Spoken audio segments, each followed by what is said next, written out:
Welcome everybody. I'm Mridul Jalan, co-founder and MD of SenoraAdvisors. Senora is a boutique equity to investment advisory. We are a SEBI registered RIA. We are into the business of advising HNIs, family offices for their direct equity portfolio. Uh, we we focus more on quality large caps, business leaders, and try and create wealth for our clients. With me today is Mr. Kunj Bansal, a stalwart in investment management industry. Himself has been a portfolio manager. He, with Senora, is an advisor to the investment committee. He guides us, mentors us, questions us in our process of creating wealth for our clients. As you would be aware, the agenda for today's presentation is to review the Q1 earnings and review the performance of Senora's flagship fund Alpha. Before we start the presentation, Kunja, do you want to add anything? No, I think you start with the presentation first, and then of course we will have a freewheeling discussion. So allow me to start with a mini presentation. As already highlighted, the agenda for this discussion is Q1 FY23 results and performance review. This presentation will have two parts. First part is we'll look at the results of the key sectors, and then we will come in the second part as the performance for the quarter and since inception for our fund.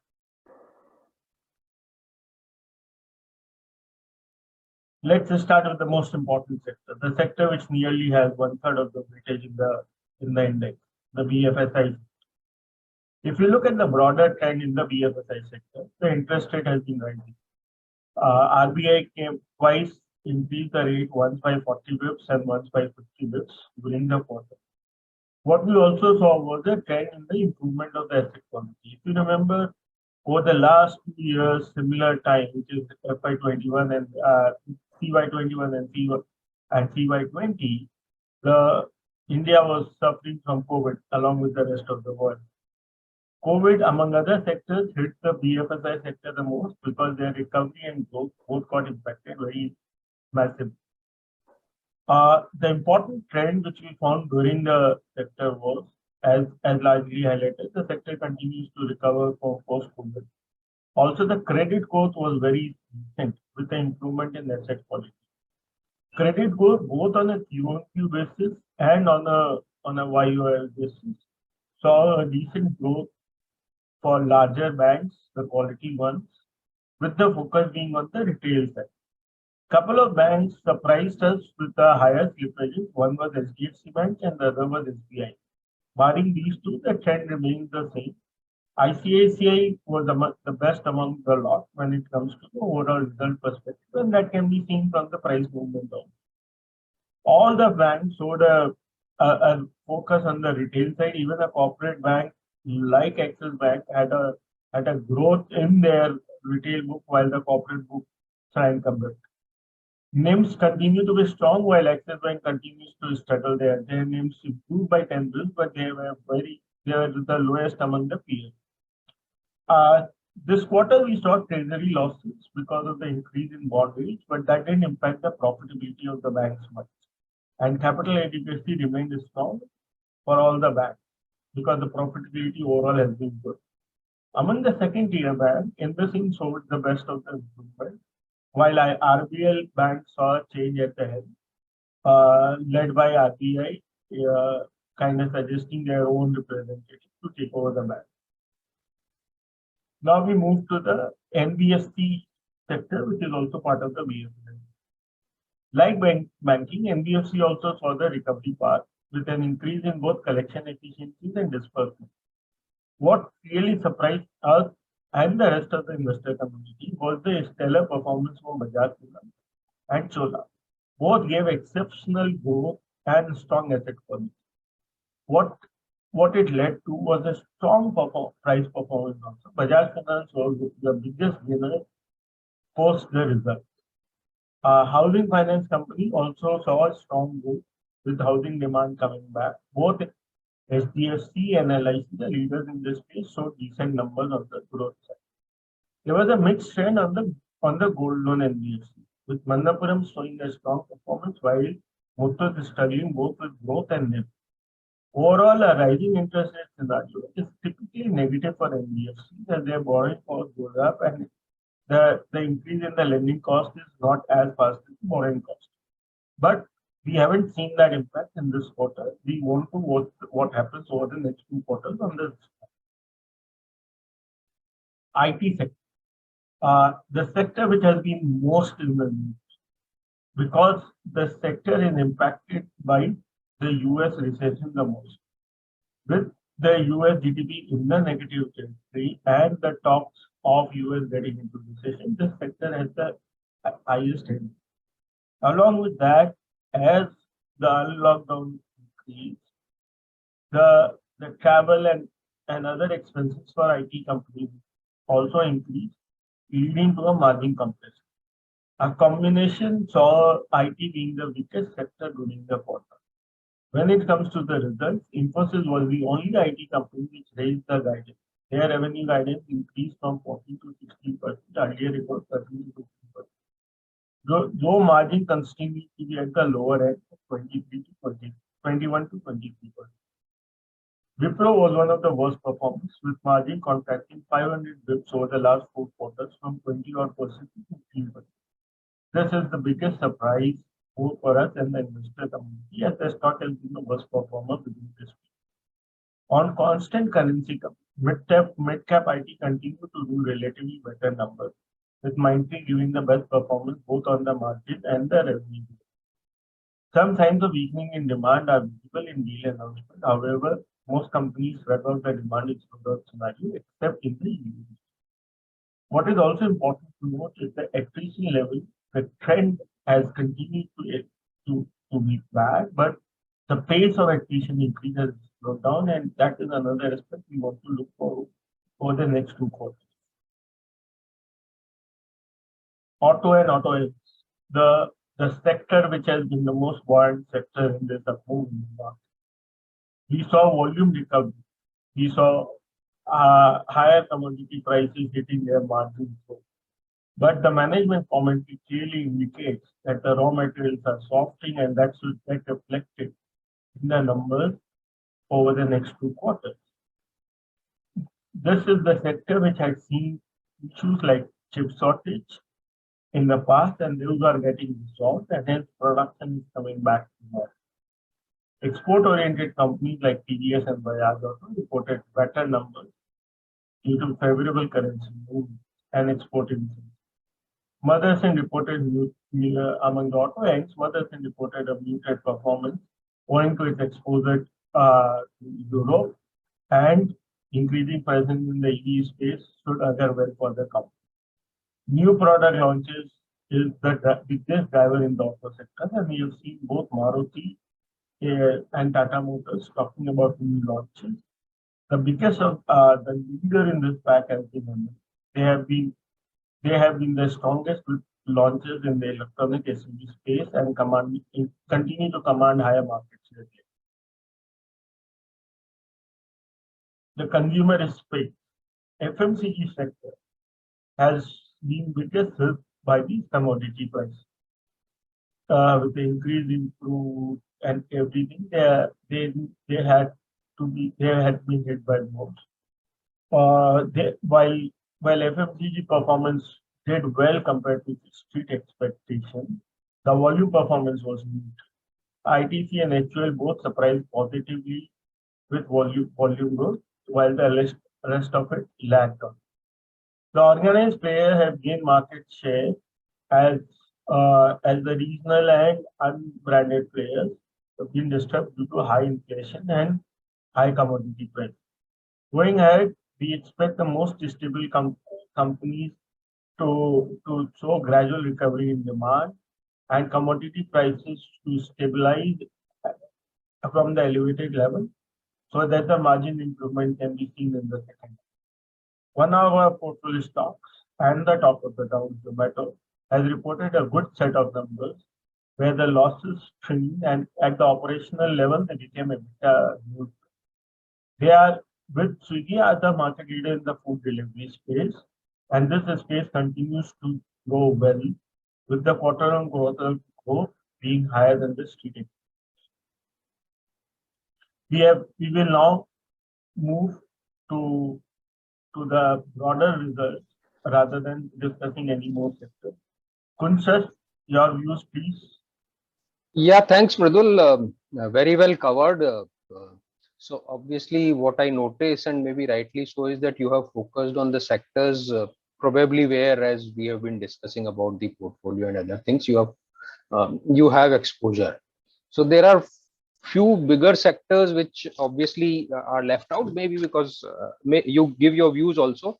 But before that, for the benefit of our viewers, if you want, maybe I can talk very briefly, just a result summary. So I don't have a formal presentation, but let's say sectors like pharmaceuticals, like sectors like capital goods. So do you want me to talk about them very briefly?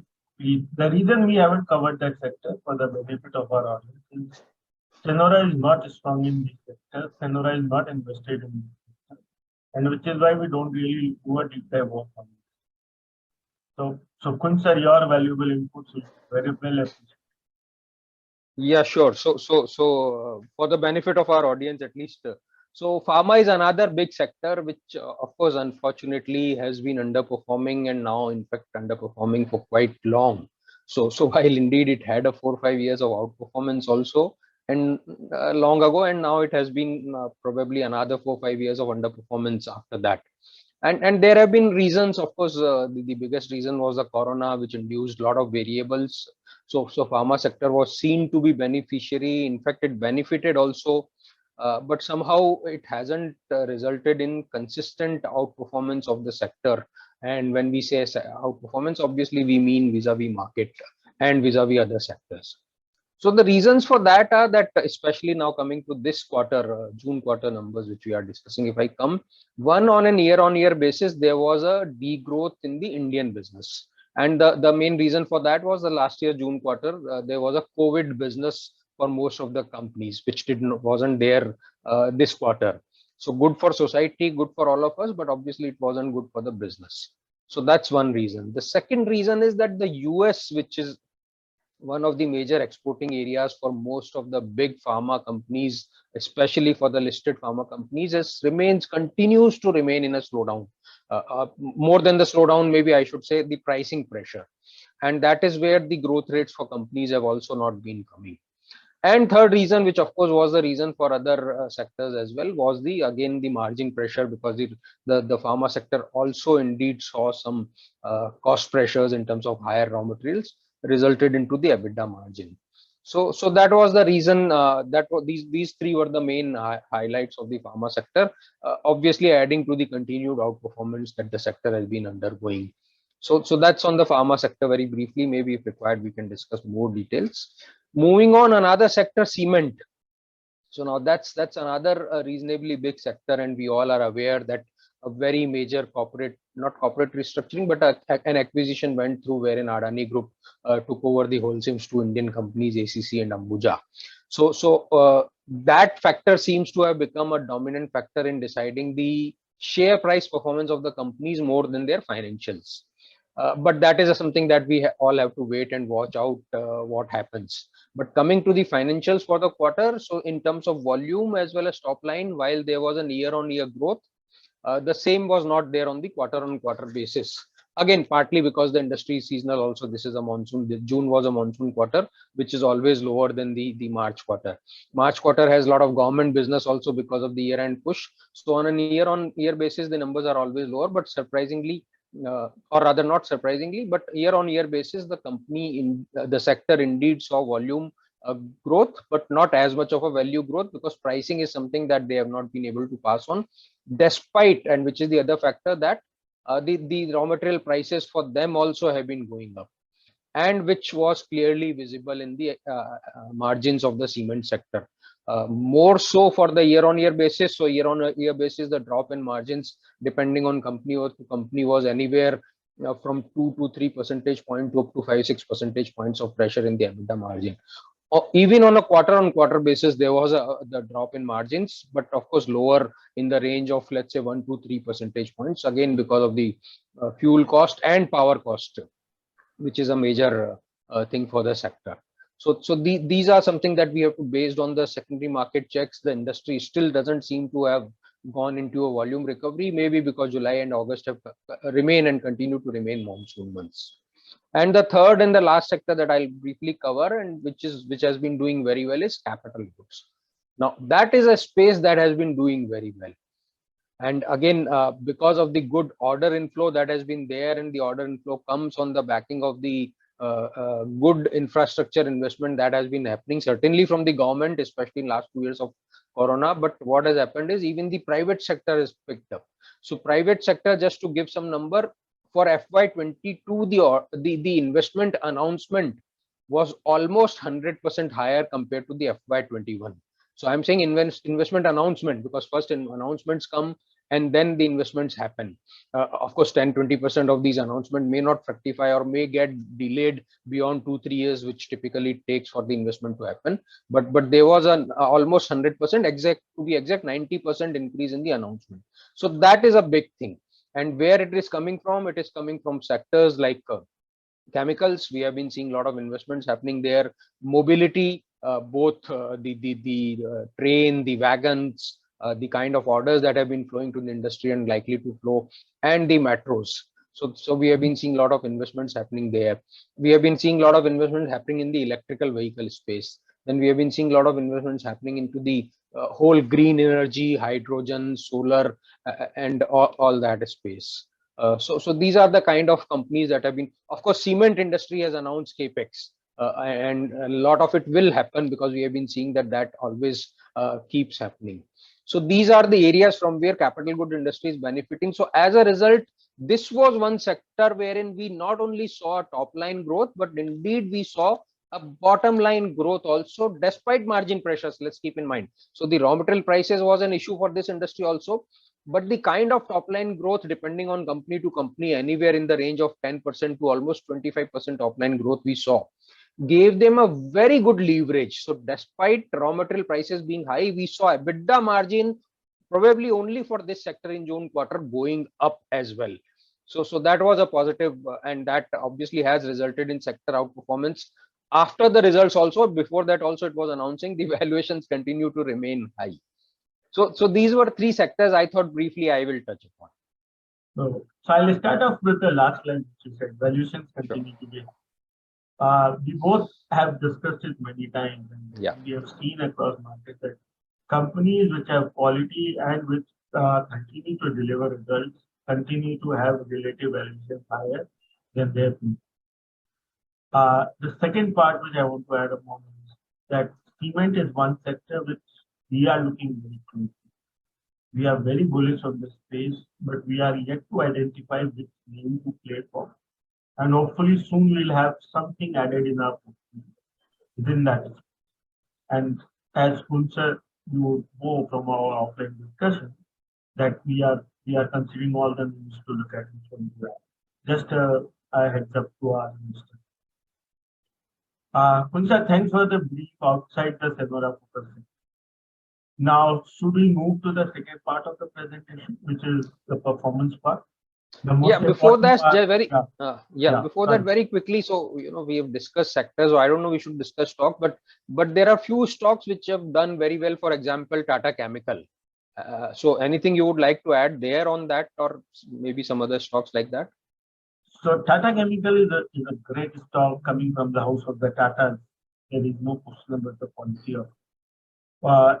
If our investors and audience would remember that a couple of years back, just before COVID, there was a major restructuring there of the salt business moving to Tata Consumers, and Tata Chemical remain a pure chemical play. The problem with this, which I and my investment team find, is that first of all, this is a very, very fragmented space.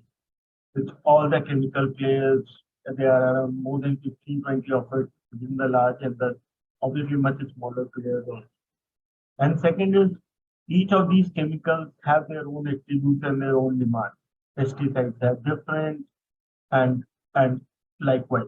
So the problem we find is that it is very tough to predict what will happen because they are also impacted by China and other import duties. Hence, it's a quality company, but doesn't bring the comfort and the peace of sleep which we look for in our portfolio. And that is why, even though we like the company from the top of the structure, when we look deep into it, we find that there are too many moving parts for us. So a quality name which we do not consider for us. Sure. So I think now we can move towards the portfolio performance.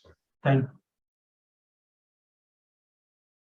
So Alpha Fund, which is our flagship fund, it's a long only fund which has 12 to 18 stocks where we look to benchmark ourselves with Nifty and we aspire to beat Nifty on a regular basis. What happened during the quarter? During the quarter, we added LIC from the we recommended our clients to apply in the IPO. The reason we liked LIC was it is not only the biggest player in the country, it's the third strongest global insurance player.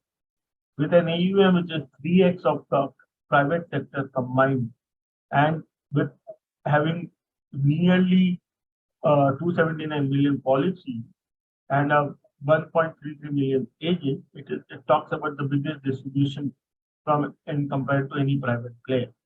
The stock was coming out as a cheap in terms of the EV valuation, while the book value remained low because in the past LIC has not been a profit-making organization. The government is using it for the benefit of policyholders, with 95% of the profit being distributed to the policyholders. It's a very small position in our portfolio today. We want to see how the company does from here on with the change in the LIC. The stock has been struggling since IPO. The numbers have not been great, and hence we are just sitting put on the small position which we have since the IPO. Among the exits, we exited page industry. We had the stock over last 1 year.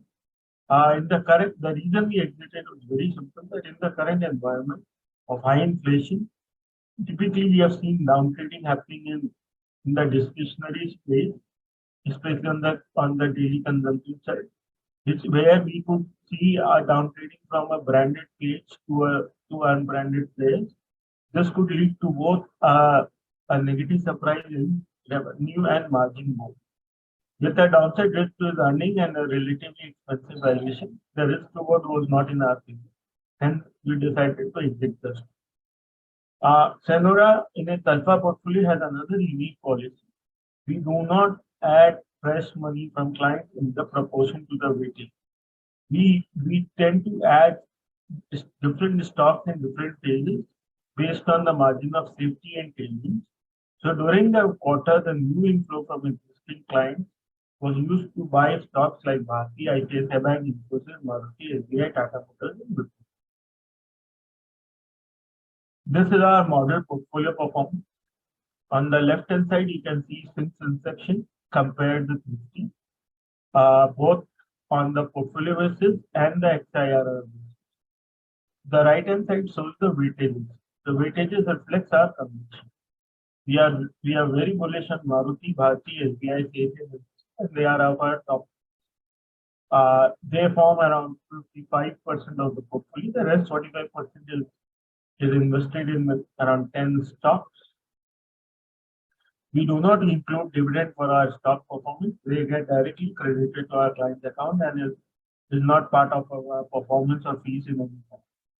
Hence, we can be compared with ETF as a structure for the client because the dividend yield of large cap is around 1.5%.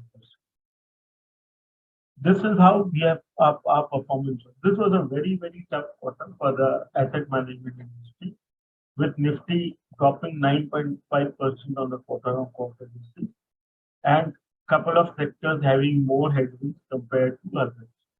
This shows our performance relative to the Nifty, as can be seen.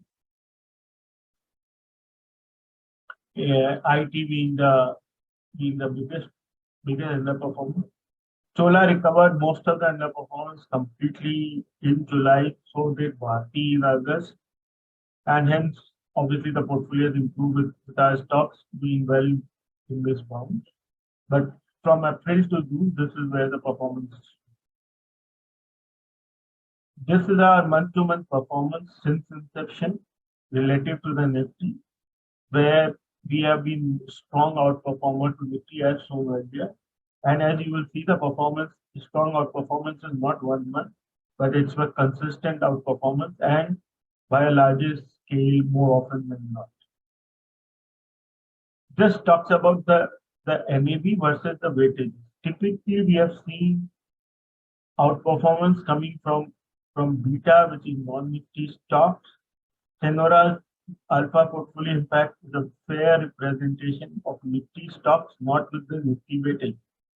As you will see through the bubble, these are the weightages of Nifty stocks in alpha. So while we do not own most of the Nifty stocks, we own a lot of quality Nifty stocks and having a much higher weightage of them in our portfolio compared to Nifty. Kun sir, happy to take questions and then we'll open the floor to audience for their questions. Yeah, so we will of course leave the floor for the audience, but you already talked about LIC. Very briefly, talk about Zomato also, because that's a sort of a unique position that you have in the non-mutual fund oriented or non-FII portfolios that I have seen across other portfolio management fund managers or portfolio advisory fund managers. So talk about that, please. Sure. So Zomato is one of the few contra calls we have taken over the last few years. I will just mention some of them and then I will come to them. We are known to be contra right from the time whether it is ICICI Bank when Sandeep Bakhshi took over, or Reliance when Facebook came in, or be it Wipro when the new CEO took over, or be it Tata Power at around 85-90 rupees when the world was not looking at it, be it the contra call of being invested in Chola over Bajaj Finance, or now let's say Zomato. But the reason we have Zomato in our portfolio since the IPO is because we believe that there is a structural change in the trend of the consumer. What started during the lockdown as a trend of ordering food from home has now been one which has been here to stay. We have both numbers and the ground realities clearly shows that people continue to order food from online even though they have an option to go to the store. These two companies, both Zomato and Swiggy, have created a scale where the entry barrier becomes very difficult. Why? Because both eat on the street and the number of options you have. The fact that many large players have tried and failed in this space, even from their pilot project, clearly shows that this space will not see competition. And these two have done with their investment of reaching a scale and a penetration. The numbers continue to disappoint a bit so far with the higher EBITDA losses because they continue to expand. If we look at the shareholders letter and the call which they did after the June quarter before the Blinkit acquisition, they clearly mentioned that they are adding around 1 to 1.5 million customers a month, and assuming that they burn around 80 to 100 rupees as a cost to acquire these customers, the whole EBITDA loss is because of that burning of the new customers. The moment that is done, we will see them coming to profit. I was looking at a report from one of the leading brokerage houses, and Zomato today boasts of 50 million customers, with top 5% contributing 42% to their revenues. Now that's a strong penetration and a fair mix. The fact that the management clearly spoke that on the second order they become operationally profitable for each client clearly talks about the operating leverage this space has over a period of time. We have taken a call here on the business, and hence we are not looking at quarter-on-quarter numbers or stock prices. The reason the stock prices have been out of flavor is because if you look at the global space, the whole global new tech space has seen a meltdown with some of the stocks down as much as 80-90%. Even back home, stocks like Naukri, Paytm, Car Trade, and a lot of other stocks which came out with IPO, they are also down more than 50%. So Zomato is part of the space, and hence we'll see a similar trend at least in the short term. Along with it, the fact that a lot of people who invested in this FMCG realize that in the short term there might be challenges for these sectors, chose to sold it, and hence the down pressure continues. The recent unlocking of the 1-year locking and pre-IPO investors, there was some selling supply which took the stock to new lows, but the stock has started bouncing post the numbers. For me, most of the headwinds are done with the stock, and we will only see tailwinds coming from quarter to quarter. We believe the stock will be the biggest outperformer on a steady basis from here on. And we continue to reflect the fundamentals more at this point of time. Sure. I think now we can open the floor for questions to the audience, questions from the audience.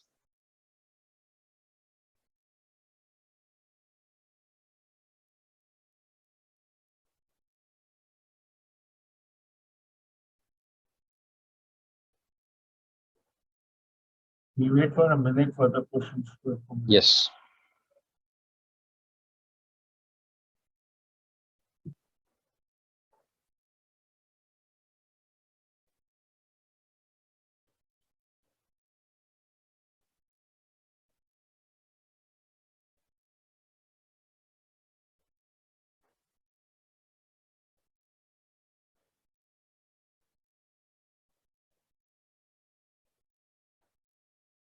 The first question, which I can see on my screen, is why do we don't see HDFC Bank in the book? I find it a very interesting question and a question which both of us have discussed in the past. Right. So let's discuss that one. Yes. So we used to hold HDFC Bank till last financial year, and we got off it around a month just before the merger got done. Our logic is very simple, that HDFC Bank was the market leader between the 2014 to 2018 when Aditya Puri was at the helm. And other than HDFC Bank and Investment Bank, all the banks were struggling with their own internal problems. Be it ICICI Bank, which was cleaning up the mess, be it Axis Bank, which had an issue with Sikhaji at the helm. So between that phase, HDFC Bank had the option to pick and choose what business to do and at what terms. Whereas post advent of Mr. Sandeep Bakshi, with SBI cleaning up their balance sheet, the PSU banks also got back into the game. Now, if we look at the incremental market share, while HDFC Bank continues to hold the incremental market share, the market leadership role, the premium of the market leadership role has got eroded over a period of time, and we see it happening more. There was a phase where the investor community, including us, wanted to see who takes over post Mr. Aditya Puri, while Mr. Sasi is doing a good job, a decent job. ICICI Bank is a huge juggernaut. HDFC Bank is a huge juggernaut. And it will take some time for him to get hold of everything. It will take him for some time for him to take over the shoes of Mr. Aditya Puri, both internally and externally. We believe that during this period, ICICI Bank and SBI will take over both the market share and the eye of the investor community, and hence will do better than HDFC Bank and others. So you want to add something? Your thoughts around it? No, I think you have covered it fairly well. I largely agree with all the points. Okay. The next question which is there is, so are you adding Zomato now, and what is the timeline of holding the stock? The answer is yes, we are adding Zomato in our portfolio. It is around 3.5% of our portfolio. The fresh money which comes, we add relative to the similar weightage of Zomato. We intend to hold the stock for a pretty long term. I think we expect it to be a 10-bagger also over the next 5-7 years. As the business stabilizes and the earning comes down, we will continue to do well in terms of the stock and the price performance. Kunsa, you want to add something? Yeah, two things I want to add. That yes, you are right that for such stocks, ours as well as our investors' horizon will have to be really long.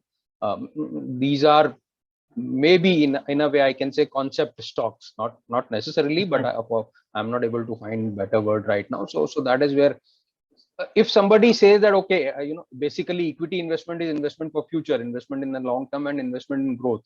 Now, which are the growing sectors? Are all these fintech sectors, digital sectors, online sectors are the ones which are growing. Now, if one has to take exposure there, one will have to take exposure to the companies which may not necessarily be profit making today.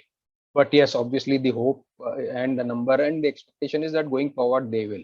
So Zomato falls into one such category, and to that extent, yes, investment horizon will have to be longer. Not only that, there are two things.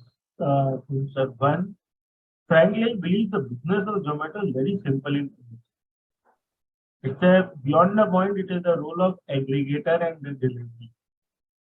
So you are getting an aggregator and a quasi logistic company, where the investment is in technology, which has been done now. So whatever investment, which is the second leg, is to growth in terms of both the vertical growth and penetration growth, right? Adding more cities, more restaurants. The major part of that is also done. Once this is done, their marginal cost is negligible, and hence the whatever contribution they make from each order delivery will effectively flow down into the profitability. Another important factor for Zomato is they came up with more than adequate fundraise during the IPO, and they are sitting on tons of years of burn rate. The concept of these new tech is by the burn rate, which is cash on the book versus what do you burn on the quarterly or a yearly basis. There is more than adequate buffer. And Zomato can be one of those consumer companies. It doesn't need to come back and do another equity fund. With that kind of a matrix, if and when this plays out in terms of profitability, the demand for these stocks will be very, very interesting. If you remember a decade back, Asian Paint used to trade at a multiple of what, around 10, 11 times earnings. And today, people justify even at 80 times earnings. So I'm talking about exceptional earning growth and multiple growth. So yes, it's a concept stock. Things may go wrong in terms of the trend of the consumer changes. But from a competition background, I don't see any threat there. Another thing is that this is one of those new tech sectors where the business is simple and yet the entry barrier is very high. So there the risk is more internal rather than external. And hence we analyze the company in detail rather than taking a more and worrying about competition. Sure. The third question is, how do you select a stock? What is the process or the filters? So this is a question. That's the first question you had asked me, Kunsar, if you remember, when I took you on board. Yeah. So it's a very easy question for me to answer. The answer is we have 3-4 parameters. First parameter is it has to be a market leader and a price maker and not a price taker. Hence, in a very fragmented industry where all are price takers, we really do not invest in that. Second, it has to be a strong management. By strong management, I mean both a clean management and a management having a deep understanding of this. Hence, companies which keep investing in the non-core business are something which we typically don't look at. The third is earnings. We believe that in the long term, the single factor which drives the stock other than the cash flows and the quality management is earnings. Hence, stocks with earnings are very important for us. The fourth and an equally important parameter is margin of safety. By margin of safety, I mean both from earnings perspective and valuation perspective. Hence, a quality stock like Valuations, it's an amazing stock, fits into everything. But at a valuation of 7 times book, the scope of things going wrong is higher than ever. Hence, we will not want to buy it at those prices, and we'll wait for some things to go wrong and get it at a better price. And there is enough history to show that across cycles, we get even quality stocks at a relatively cheaper prices, which we call the concept of lower end of the valuation band. So a quality stock at a lower end of the valuation band with earning tailwind and a quality management is something we found. Sir, do you want to add anything if I missed from our conversation? No, you have covered it exhaustively. Fair point. Another question is, how is Senora different from other PMS funds? Senora is different from other PMS funds from multiple parameters. The first parameter is we have a dedicated universe. We have a pre-printed universe of 50 stocks, and we do not invest outside these 50. Secondly, we are one of the very few PMSs which we are not a PMS, we are an advisor. While we can be compared with PMS, we are not a PMS.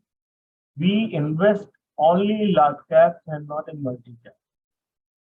Third is the reason we are not a PMS and are we believe in the process of staggered investment, or we call the famous SIP model, where we put all our clients into a process where they put money upfront plus a standard manner of investment, because we believe market or individual stocks can correct over time. And when you get something at a good price, you don't need to send another thing out of the portfolio to buy it. That can only happen if we have capital flow coming at regular intervals. Sir, have I missed anything there? No, you have not missed anything, but I will add that ultimately it also the differentiation, if any, is there or not, also reflects into the performance and before performance stock selection. Now there, of course, one can see what is the performance you have already shown, and in terms of stock selection also, if I go, you took a call in Chola over Bajaj Finance when the whole market was gung-ho on Bajaj Finance, and the outperformance of Chola speaks for itself. The other call that I recall is the Tata Power call that you took quite well in time when probably market wasn't looking at it. So those are also the classic examples of differentiation. I will add Maruti to it, sir. Sure. We were the first on the street to not only add Maruti when the world was not talking about it. We came out with a report where we talk about a target price of 20,000 over the next 3 years. When most of the broking houses were at 55 to 5,800 target price, now they are at 10,000 target. The stock has been a massive outperformance. So this is what differentiates us. Our hunger to find stocks at right price with earning tailwind. Since we have added Maruti, they have not done well at the price, but they have done wonderfully well on the earning side. The earning updates over the last 2 quarters have been equally strong. The last question we will take before we run out of time, sir, is that do we see a scope for markets to go up in this global manner? Sir, I want you to answer that because we have sure. It's me who has been talking all the way. Please add your points. Yeah. So two things. One, of course, after scheduling this call, while all of us indeed knew that the Fed meeting is happening Jackson Hole, and there will be some announcement, and the announcement also has been on the expected lines. If somebody was expecting that US Fed will suddenly change their stance and say that no, now we are going back to reduction in interest rate, that was not to happen. So they announced on the expected lines that yes, they will try to target inflation to be brought down, and as a result they'll have to hike the rates. But surprisingly, despite the announcement being on the expected lines, US market reacted very negatively. So right now I'm talking in a very short term, which was yesterday, and we know that Dow, Nasdaq, everything fell in the range of 3-4%. Probably the reason was that the market had moved up sharply. It was looking for some excuse to correct, and which is what it has been.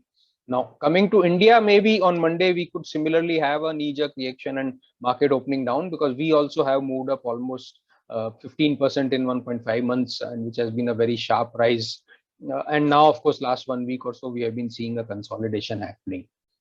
Irrespective of the correction for the market, what I feel is that if the commodity prices, and of that also mainly the oil, doesn't go back to $120 odd level, which it had gone immediately after the Russia-Ukraine war in March, April, then, and other commodity prices staying down, which looks like they will continue to stay down, I don't think there is anything negative, significantly negative hovering on the Indian market. Of course, there are risks at all point of time. There is no time ever in the life then there's no risk. In fact, if we feel that right now there's no risk, then that is the biggest risk, because not because there's no risk, but because that is a most wrong assessment.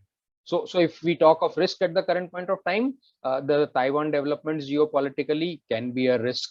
I have already said that oil prices, they in fact fell down close to $90 from 102. From there, they've recovered back to closer to $100. So if they continue to go up again, then that is a risk. Monsoon has been reasonably okay. There are still some areas where it has been deficient. So an outcome of that can be a risk. So risks are there at all point of time.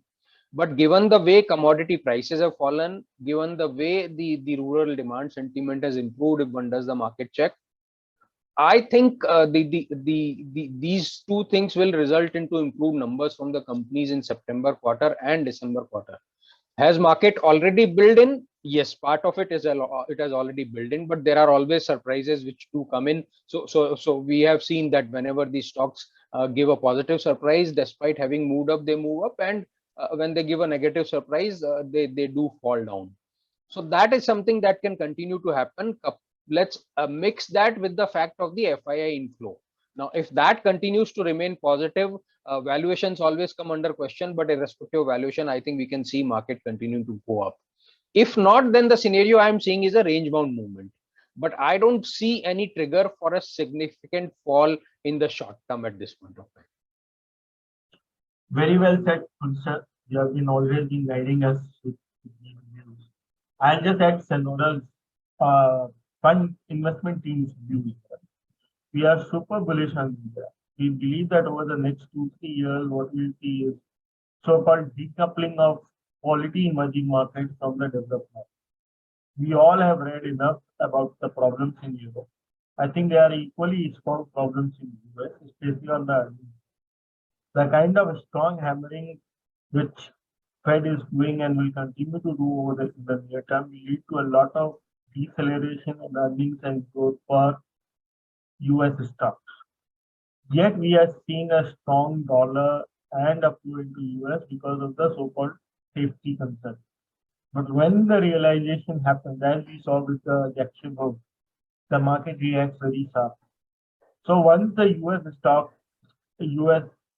stocks stop delivering numbers, the money will flow out of US and will have no option but to come to India, where the earnings are more stable and we have a very strong investment.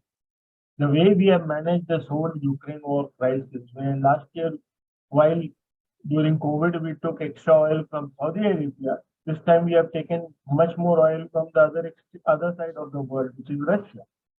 The kind of way we have managed will give a lot of stability to investor community and a safe haven feeling in India.